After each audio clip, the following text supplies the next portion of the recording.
jika akar bibit tersebut terganggu, ini juga mempengaruhi daripada perkembangan bibit yang mau kita tanam, sehingga diperlukan kehati-hatian untuk menanam mangrove ini.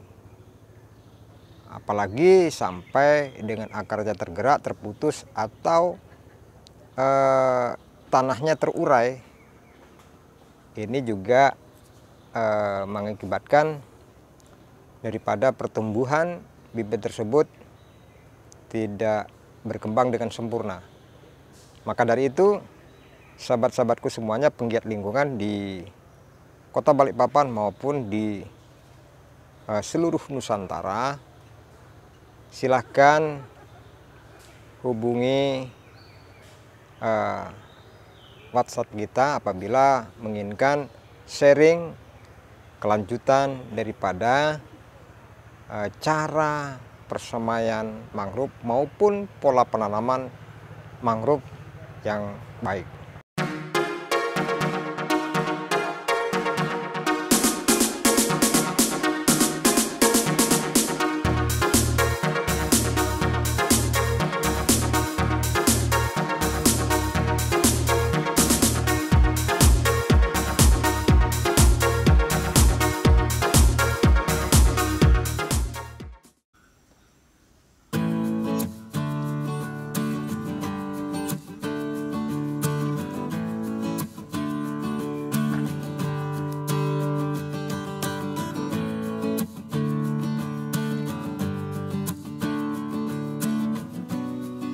Assalamualaikum warahmatullahi wabarakatuh. Hari ini saya akan berbagi tips tentang persemaian. Jadi maksudnya di sini adalah persemaian mangrove. Ketika kita mau menanam mangrove, yang utama adalah bibit yang akan kita semai tentunya. Bagaimana untuk melakukan persemaian yang baik? Bukan berarti kawan-kawan kita penggiat lingkungan atau pelaku-pelaku penggiat mangrove yang berada di Kota Balikpapan maupun di seluruh Nusantara, akan tetapi kita akan berbagi sharing karena metode yang pernah kita lakukan sudah kita uji dengan percobaan-percobaan berbagai macam cara, sehingga kita bisa menemukan yang boleh bisa dikatakan mendekati sempurna. Jadi di sini saya akan berbagi tips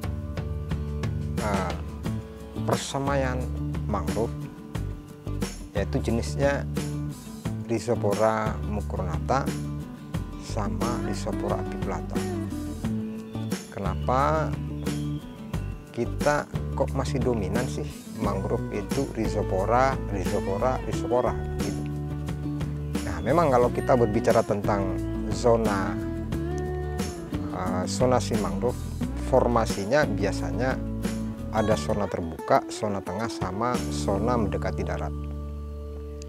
Biasanya zona tengah ini dominan dengan Rhizopora. Semestinya juga di pesisir itu, ya saya masih sependapat apabila justru yang terbuka itu bisa dipadati dengan Rhizopora.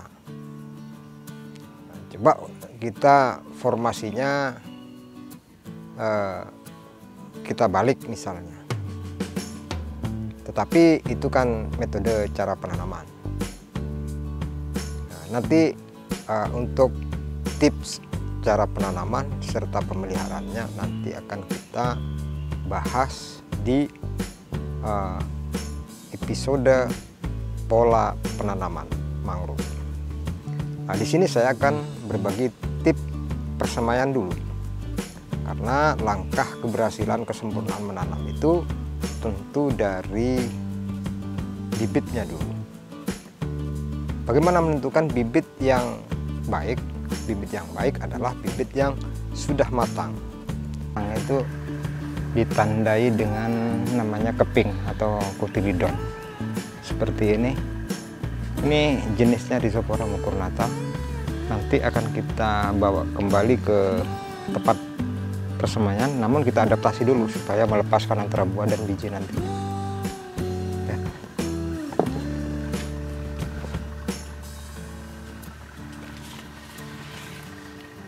Pernah saya jelaskan bibit yang sudah matang tentu rangkaiannya khusus Rhizopora itu biasanya ditandai dengan keping yang sudah mendekati panjangnya kurang lebih 1 sampai dengan 2 cm. Itu buah yang matang. Yang kedua, warnanya sudah cukup hijau ketua-tuaan. Nah, terus panjangnya juga di atas rata-rata 50 cm. Itu jenisnya Rhizopora supaya seragam. Bercerita tentang persemaian mangrove. Nah, di sini saya akan berbagi cara pengambilannya juga. Tentu jangan bibit yang sudah jatuh di lahan substrak atau di lahan lumpur atau di lahan tanah. Misalnya kalau di lahan tanah ini biasanya sudah kotor. Yang kedua, bisa terjadi juga karena mungkin bukan karena persoalan matang itu jatuh, ya mungkin karena juga sudah ada bakterinya dan juga ada penyakitnya. Kalau kita mau yang fresh, tentu kita harus memilah dan memilih ketika masih bibit di atas pohon. Ya, salah satunya kita harus memang memanjat. Jadi dengan memanjat ini bisa mana bibit yang matang.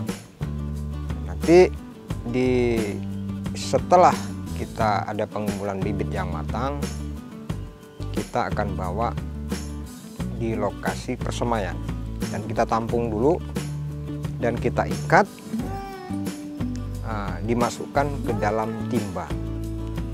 Apa tujuannya dimasukkan dalam timba? Karena bibit yang kita ambil saat di pohon itu biasanya ini kalau terlalu panjang, begitu ditaruh ini bijinya itu melengkung. Jadi karena mungkin panjangnya, ya semakin panjang juga semakin baik sebetulnya. Untuk mensiasati bibit tidak melengkung dan memisahkan biji sama buah, itu kita adaptasi di air ya kurang lebih 1/3 dari panjang bibit tersebut, sehingga buah dan biji ini akan memisahkan secara alamiah. Dan kedua juga alasannya supaya biji tersebut bila menyerap kandungan air begitu ditancapkan akan tegak lurus, tidak akan melengkung lagi. Ini yang banyak teman-teman juga dipahami. Kenapa kalau kita nyemai bibit langsung ketika habis metik itu melengkung semua, ya pada ujungnya nanti supaya beraturan itu tegak lurus, memudahkan untuk menancapkan ke media itu yang sudah diadaptasi dalam air.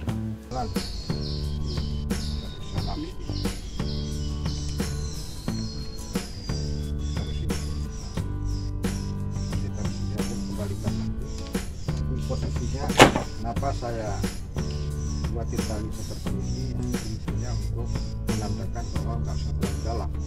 Batas untuk penancapan di sini aja, yang lebih daripada ini. Tapi memang disesuaikan dengan tingginya bibit. Nah, jadi 1 kali harus 2 karena bantar kira cukup 2 dan perangkatnya. Nanti seperti yang ada itu kan 1 tahun 4 bulan, 1 tahun 4 bulan. Ya, kata bibitan di sini kan harus lebih daripada lengkap, karena kesempurnaan kekuatan itu bisa beradaptasi kemampuan. Sahabat-sahabatku semuanya, pelaku dan penggiat mangrove di Nusantara maupun di Kota Balikpapan,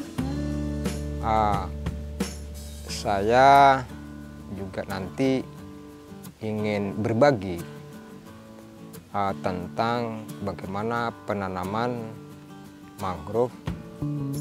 Ini tentunya karena kebiasaan menanam mangrove ini mengesampingkan biasanya elevasi air ya, karena serapan airnya juga penting. Berapa persen kalau untuk persemaian, berapa persen kalau untuk penanaman. Ini harus penting sekali, karena nanti ini akan berimbas kepada skema dari kesempurnaan menanam. Jadi tentu karena kita berbicara tentang persemaian, ya harus elevasinya,